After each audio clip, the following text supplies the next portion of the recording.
mine honour, and have respect to mine honour, that you may believe. Censure me in your wisdom, and awake your senses, that you may the better judge. If there be any in this assembly, any dear friend of Caesar's, to him I say that Brutus' love for Caesar was no less than his. If then that friend demand why Brutus rose against Caesar, this is my answer. Not that I loved Caesar less, but that I loved Rome more. Had you rather Caesar were living and die all slaves, than that Caesar were dead to live all free men?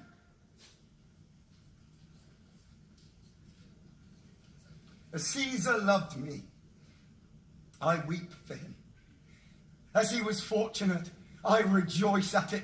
As he was valiant, I honour him. But as he was ambitious, I slew him.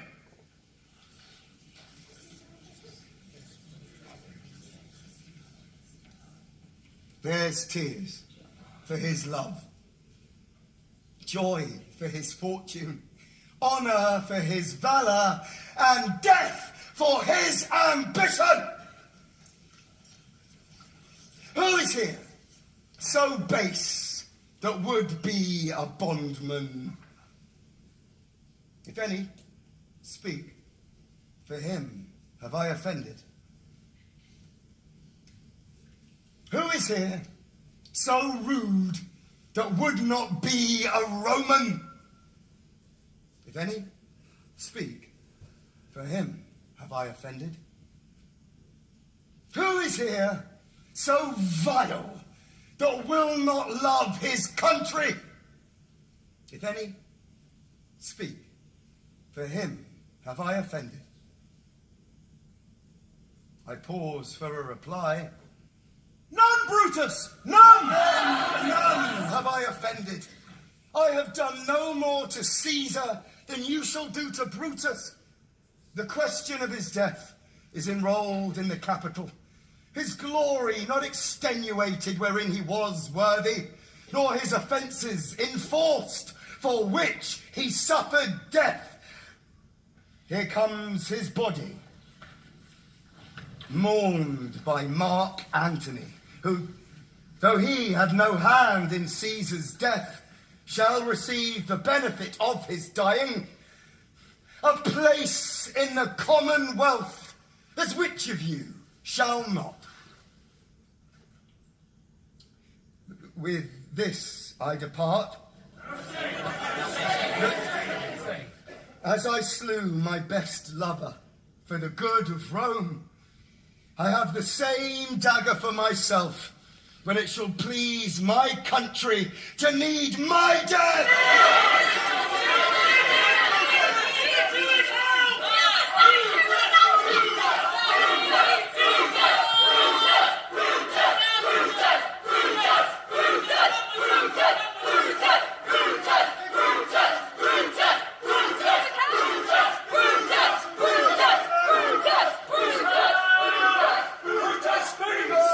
Countrymen, let me depart alone, and for my sake, stay here with Antony.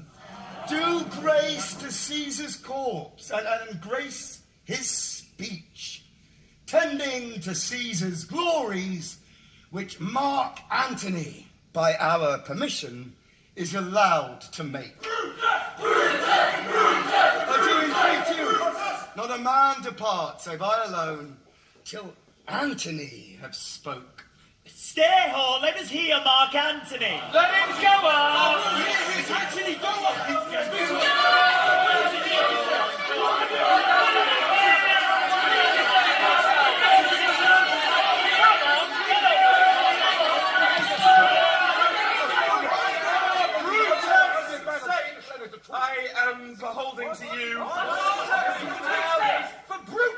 he finds himself beholden to us all. Bless us, speak no harm of Brutus here. This Caesar was a tyrant! I'm certain we are blessed that Rome is rid of him. Let us hear what I'm doing to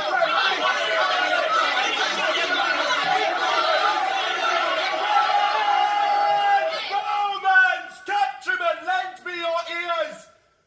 I come to bury Caesar, not to praise him. The evil that men do lives after them. The good is oft interred with their bones. So let it be with Caesar. The noble Brutus hath told you Caesar was ambitious. If it were so, it was a grievous fault. And grievously hath Caesar answered it. Here, under leave of Brutus and the rest, for Brutus is an honourable man. All honourable men, come I to speak in Caesar's funeral.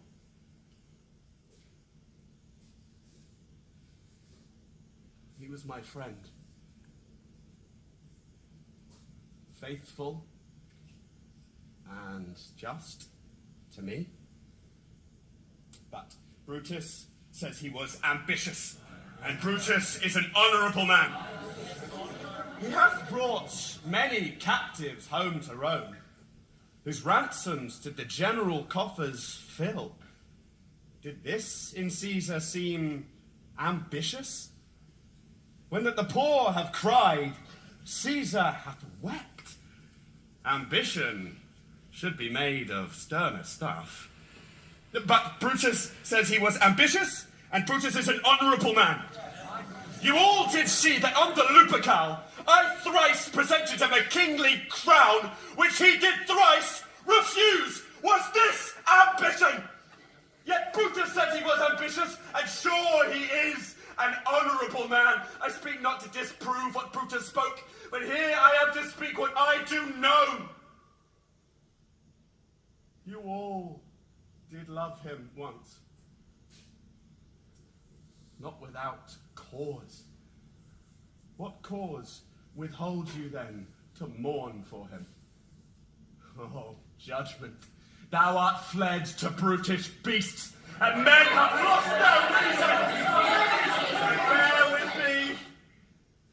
My heart is in the coffin there with Caesar, and I must pause till it come back to me. Methinks there is much reason in his sin. If that is in why the other latter Caesar has had great wrongs. As he masters, I fear a worse will come in his place. According to his words, he would not take the crown, therefore 'tis certain he was not ambitious. If we found so, some will dare abide it. Poor soul, his eyes are red as fire with weeping. There's not a nobler man in Rome than He begins against his Peace. But yesterday, the word of Caesar might have stood against the world. Now lies he there, and none so poor to do him reverence. Oh, masters, if I were disposed to stir your hearts and minds to mutiny and rage, I should do Brutus wrong and Cassius wrong, who you all know are honourable men. I will not do them wrong. I rather choose to wrong the dead, to wrong myself and you, than I should wrong such honourable men. But here's parchment with the seal of Caesar. I found it in his closet. 'Tis his will.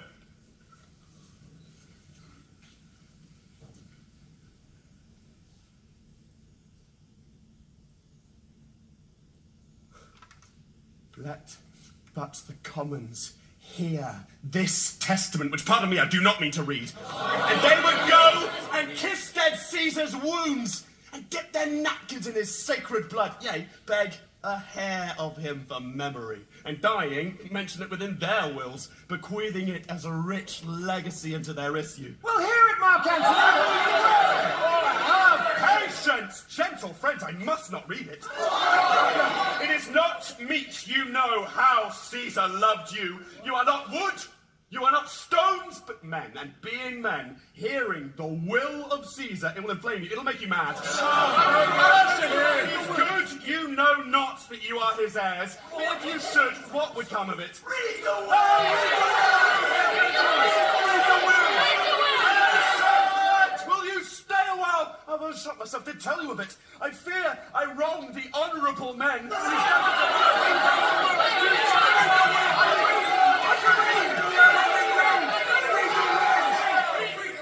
You will compel me then to read the will.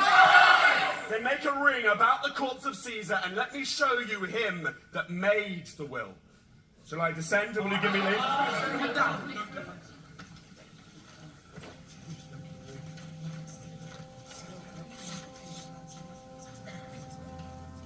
Nay, press not so upon me, stand far off. Right, stand back.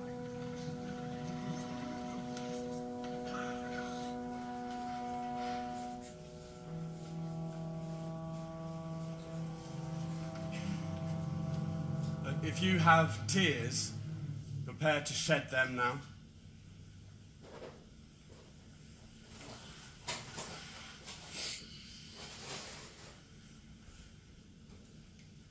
You all do know this mantle. I remember the first time ever Caesar put it on. It was on a summer's evening in his tent. That day he overcame the Nervii. Look, in this place ran Cassius' dagger through. Oh, see what a rent the envious Casca made. Through this, the well-beloved Brutus stabbed. And as he plucked his cursed steel away, mark how the blood of Caesar followed it, as rushing out of doors to be resolved if Brutus so unkindly knocked or no. For Brutus, as you know, was Caesar's angel. Judge, oh ye gods, how dearly Caesar loved him. This was the most unkindest cut of all. For when the noble Caesar saw him stab, ingratitude, more strong than traitor's arms, quite vanquished him. Then burst his mighty heart, and in his mantle, muffling up his face, even at the base of Pompey's statue, which all the while ran blood, great Caesar fell. Oh, what a fall was there, my countrymen! Then I and you and all of us fell down, whilst bloody treason flourished over us. And look, now you weep, and I perceive you feel the dint of pity. These are gracious drops. Kind souls, what? Weep you when you but behold our Caesar's vesture wounded? Look you here. Here is himself, marred as you see, with traitors.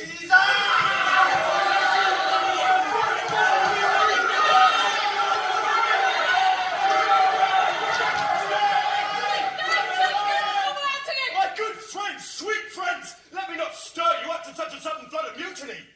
They that have done this deed are honourable. What private griefs they have, alas, I know not that made them do it. They are wise and honourable, and will no doubt with reasons answer you. I come not, friends, to steal away your hearts. I am no orator, as Brutus is, but as you know me all, a plain, blunt man. But love my friend.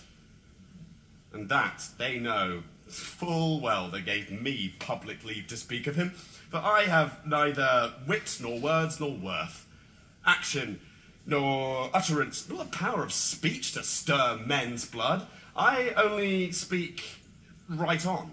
I tell you that which you yourselves do know. Show you sweet Caesar's wounds, poor dumb mouths, and bids them speak for me.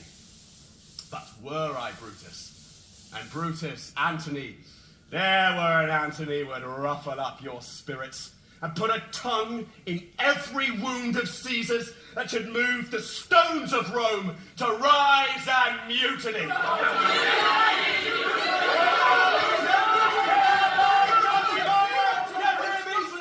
Why, friends, you go to do you know not what. Wherein hath Caesar thus deserved your loves?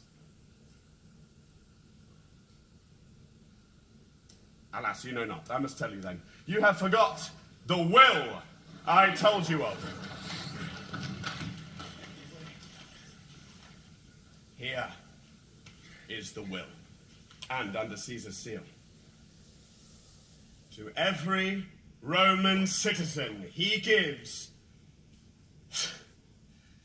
to every several man, 75 drachmas.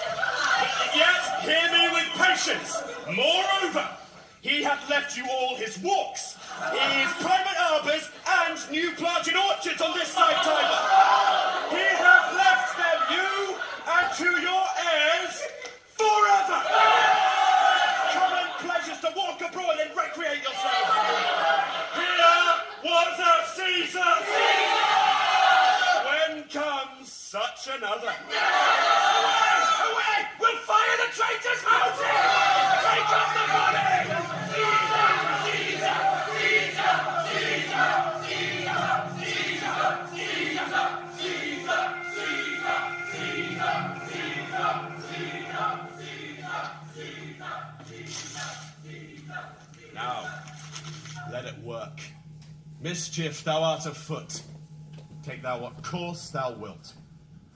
How now, fellow? Sir, Octavius has already come to Rome. Where is he? He and Lepidus are at Caesar's house. Thither will I straight to visit him. He comes upon a wish. Fortune is merry, and in this mood will give us anything. I heard him say Brutus and Cassius are rid like madmen through the gates of Rome. Belike they had some notice of the people, how I had moved them. Bring me to Octavius.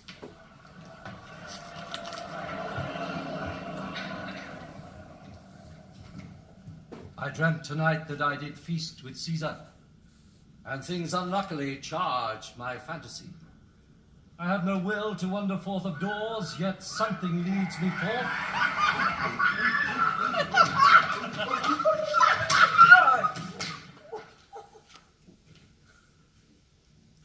What is your name? Whither are you going? Where do you dwell? Are you a married man or a bachelor? Answer everyone directly. I am briefly. I am wisely. I am truly. You are best. What is my name? Whither am I going? Where do I dwell? Am I a married man or a bachelor? Then, to answer everyone directly and briefly, wisely and truly, wisely I say I am a bachelor. That's as much to say they are fools that marry. You'll pay me a bang for that, I fear. Proceed directly. Directly I am going to Caesar's funeral. As a friend? Or an enemy? As a friend. That matter is answered directly. For your dwelling. Briefly. Briefly, I dwell by the Capitol. Ooh.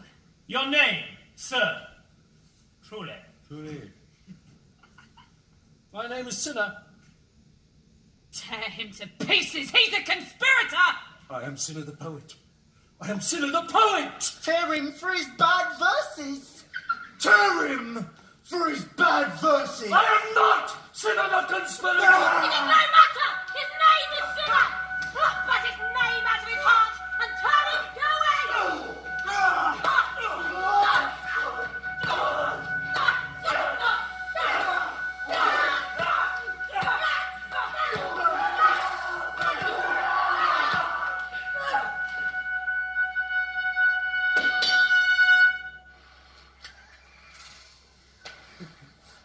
To Brutus.